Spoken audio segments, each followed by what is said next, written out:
પ્રશ્ન 1. પ્રયોગાત્મક પદ્ધતિની ક્ષતિ કઈ છે? એ. વર્તનની જટિલતા.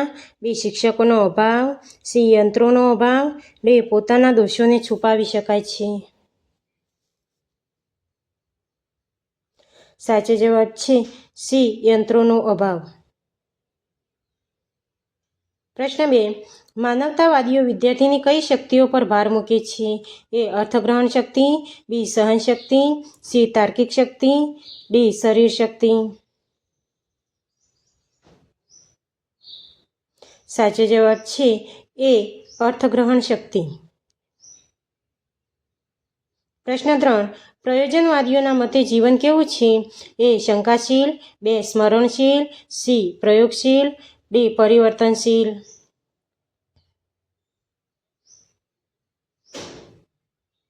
સાચો જવાબ છે ડી. પરિવર્તનશીલ. પ્રશ્ન 4. પ્રાચીન કાળથી આજ સુધી કઈ સંસ્થા ઔપચારિક શિક્ષણનું એક મહત્વનું કેન્દ્ર ગણાય છે? એ. વિચાર ગોષ્ઠીઓ. બી. વિદ્યાલય. સી. આશ્રમ શાળાઓ. ડી. આપેલ તમામ. સાચો જવાબ છે બી. વિદ્યાલય. પ્રશ્ન 5. પ્રયોજનવાદ અનુસાર વાસ્તવિકતા કેવી હોય છે? એ. અભાવ કેન્દ્રી. બી. સ્વભાવ કેન્દ્રી. સી. અનુભવ કેન્દ્રી. ડી. દુર્ભાવ કેન્દ્રી. સાચો જવાબ છે સી. અનુભવ કેન્દ્રી. પ્રશ્ન 6. કેળવણીના ધ્યેયો કેવા હોવા જોઈએ? એ. પૂર્વ નિર્ધારિત. બી. માનવ નિર્ધારિત. સી. ધોરણ નિર્ધારિત.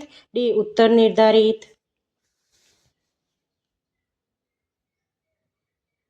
સાચો જવાબ છે એ. પૂર્વ નિર્ધારિત. પ્રશ્ન 7. માનવીના જીવનનું શ્રેષ્ઠ આભૂષણ કયું છે? એ. બુદ્ધિ. બી. ધર્મ. સી. જ્ઞાન. ડી. ચારિત્ર્ય.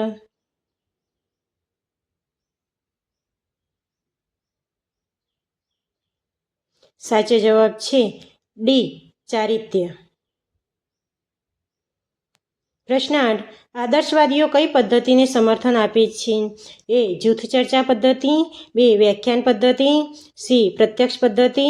ડી. પ્રોજેક્ટ પદ્ધતિ.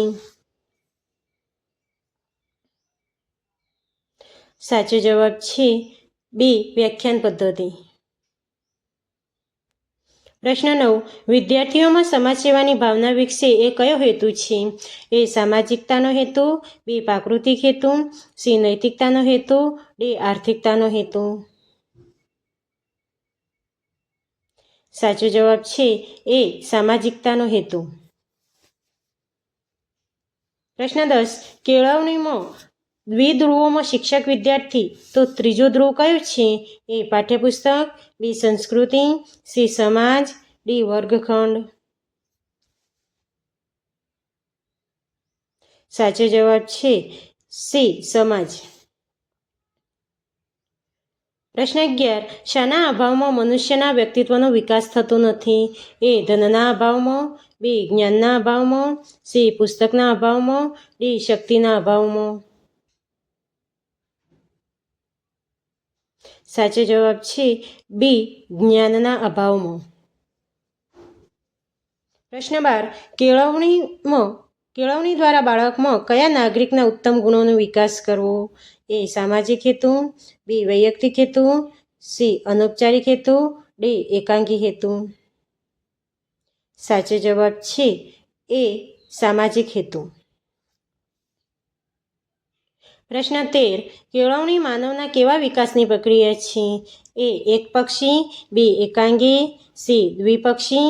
ડી. સર્વાંગી.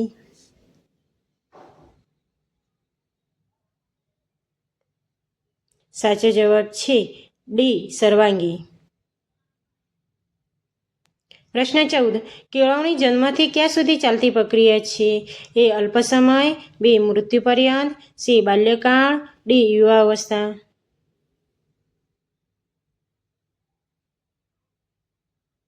સાચો જવાબ છે બી. મૃત્યુ પર્યંત.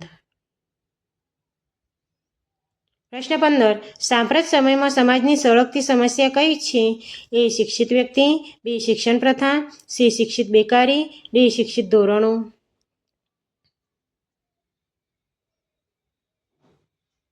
સાચો જવાબ છે સી શિક્ષિત બેકારી.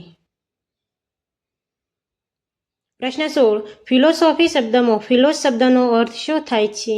એ જ્ઞાન, બી બુદ્ધિ, સી ચાતુર્ય, ડી સ્નેહ.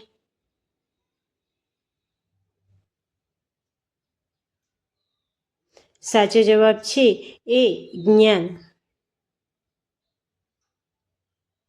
પ્રશ્ન 17. રાષ્ટ્રીય શિક્ષણ નીતિને અમલી બનાવવાની જવાબદારી કોની છે? એ રાષ્ટ્રીય શૈક્ષણિક સંશોધન સંસ્થા, બી રાજ્ય સરકારની, સી સંઘ સરકારની, ડી પરીક્ષા બોર્ડની. સાચો જવાબ છે સી સંઘ સરકારની. પ્રશ્ન 18. ભારતમાં અંગ્રેજી શિક્ષણના પ્રારંભનું સમર્થન કોણે કર્યું હતું? A Rajaram Mohan Roy, B doctor Zakir Hussain, C Swami Vivekananda, D Swami Dayanand Saraswati. સાચો જવાબ છે એ રાજારામ મોહન રાય. પ્રશ્ન 19. શિક્ષણનું સ્વરૂપ અને ગુણવત્તા નક્કી કરવાની જવાબદારી નીચેનામાંથી કોની છે? એ સ્થાનિક વહીવટીતંત્રની, બી કેન્દ્ર અને રાજ્ય સરકાર બંનેની, સી રાજ્ય સરકારની, ડી કેન્દ્ર સરકારની. સાચો જવાબ છે ડી કેન્દ્ર સરકારની. પ્રશ્ન 20. તત્કાલીન શૈક્ષણિક અરાજકતાને દૂર કરવા કઈ સમિતિની નિમણૂક કરવામાં આવી હતી?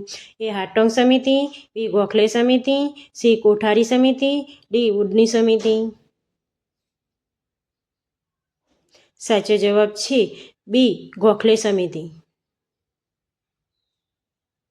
પ્રશ્ન 21. સેડલર મહોદય દ્વારા સ્થાપિત આંતરરાષ્ટ્રીય વિશ્વવિદ્યાલય પરિષદનું વર્તમાન સ્વરૂપનું નામ શું છે? એ મહાવિદ્યાલય કમિશન, બી માધ્યમિક શિક્ષણ પંચ, સી યુનિવર્સિટી શિક્ષણ પરિષદ, ડી એક પણ નહીં. સાચો જવાબ છે સી યુનિવર્સિટી શિક્ષણ પરિષદ. પ્રશ્ન 22. ભારતમાં નિરંતર શિક્ષણ વ્યવસ્થા ઊભી કરવા સેના દ્વારા તેની વિશેષ જોગવાઈ કરવામાં આવી? એ પંચવર્ષીય યોજના, બી વાર્ષિક યોજના, સી ત્રિવર્ષીય યોજના, ડી એક પણ નહીં. સાચો જવાબ છે એ પંચવર્ષીય યોજના. પ્રશ્ન 23. બંધારણમાં શિક્ષણને કઈ સૂચિમાં મૂકવામાં આવ્યું છે? એ રાજ્ય સૂચિમાં, બી કેન્દ્ર સૂચિમાં, સી સમવર્તી સૂચિમાં, ડી એક પણ નહીં. સાચો જવાબ છે સી સમવર્તી સૂચિમાં. પ્રશ્ન 24. નેશનલ કાઉન્સિલ ઓફ ટીચર્સ એજ્યુકેશનની સ્થાપના ક્યારે કરવામાં આવી હતી? એ ઈસવીસન 1993માં, બી ઈસવીસન 1994માં, સી ઈસવીસન 1989માં, ડી ઈસવીસન 1986માં. સાચો જવાબ છે એ ઈસવીસન 1993માં. પ્રશ્ન 25. હાટોંગ સમિતિની સ્થાપના ક્યારે કરવામાં આવી હતી? એ ઈસવીસન 1922માં, બી ઈસવીસન 1992માં, સી ઈસવીસન 1917માં, ડી ઈસવીસન 1928માં. સાચો જવાબ છે ડી ઈસવીસન 1928માં.